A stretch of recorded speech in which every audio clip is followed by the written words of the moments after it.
4pm, politics, national தஸ்தக் போன்ற சமூக வலைதள பக்கங்களை இந்திய அரசு அதிரடியாக முடக்கி இருக்கிறது.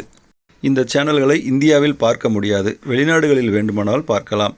உண்மைக்கு புறம்பான தேச துரோக செய்திகளை தொடர்ந்து வெளியிட்ட நிறுவனங்கள் இவை.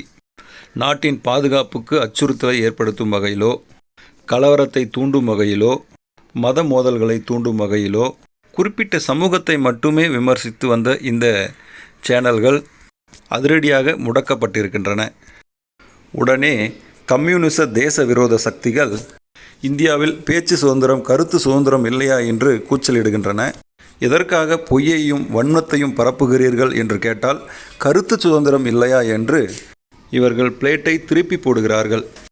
நேஷனல் தஸ்தக் என்ற செய்தி நிறுவனத்தில் வந்த ஒரு செய்தி இது.